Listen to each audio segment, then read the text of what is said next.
Hi, my name is Dr. Jim Schwartz. I've been working on scalp research for more than 20 years, publishing widely in the field and having patents also granted. There are really two groups of reasons for studying scalp and why I've done it for so long. First of all, intellectually, it's fascinating. It involves chemistry, microbiology, biology, so intellectually it's really quite fascinating. But more importantly, scalp care is actually much more important to our overall quality of life than we might realize. So between the importance and the intellectual challenge, it has kept me busy for more than 20 years. Scalp is really important to overall quality of life because not only is it important for the scalp itself and the condition and the potential for itch or other things to bother us, but because it is the foundation for the hair, which we are all concerned about. The scalp and hair actually have a mutually interdependent association. In fact, it's called the integument. The scalp is providing the nutrients and energy for that hair to grow and function normally. The hair is providing physical protection and trapping warmth on the scalp surface. So these two work together to create the hair that we see. What we find is that one of the primary challenges in the scalp is really related to its susceptibility to something called oxidative stress.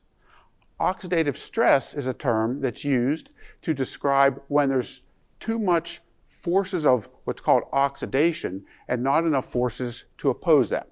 So what does that mean? Common forms of oxidative stress we're familiar with might be rusting, if it's in the case of steel, but it's also browning of an apple. That's where the inability to stop the forces of this oxidation are going on. And our bodies generally try to counteract oxidative forces. However, as we get older, as with many things, we become less effective at countering that oxidative stress. Under normal circumstances, the fiber will grow for many years. Eventually, however, it's normal for that fiber to fall out. And if the scalp is in very good condition, a new fiber forms within that same follicle and begins that multi-year journey as well, again. However, that fiber has to be held tightly within that canal, that follicle. And as we talked, when we have oxidative stress in the scalp affecting that fiber just as it's forming and is soft, that fiber surface isn't forming normally in that canal because the oxidative stress is affecting it. What happens because of that is the fiber is not held as strongly in that follicle, in that canal, and so it can fall out prematurely due to that oxidative stress. The key to growing old and keeping as much hair as you possibly can is to prevent it from being lost to begin with. Once it's lost, trying to regrow lost hair, there are very few options that work, and they are very difficult to use. So our best efforts here are to keep that hair from falling out to begin with. The scalp is often neglected in terms of its care. And why is it neglected? Because it's literally out of sight, out of mind. And so if we can't see it, how do we know it's really not in good condition? But the ironic thing about scalp care is once we can see it because we've lost our hair, now it's too late to care for it. And so really we have to care for our scalp before it becomes a problem. And oftentimes the signals for whether your scalp is healthy or unhealthy are not clear because we can't see it.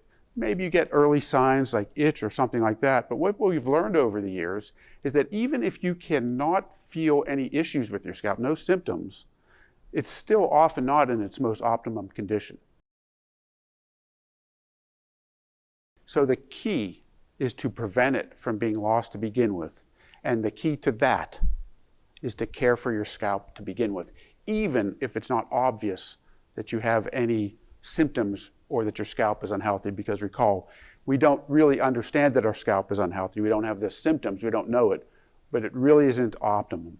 And so caring for your scalp when you're younger gives you the higher probability that you'll have hair as you get older.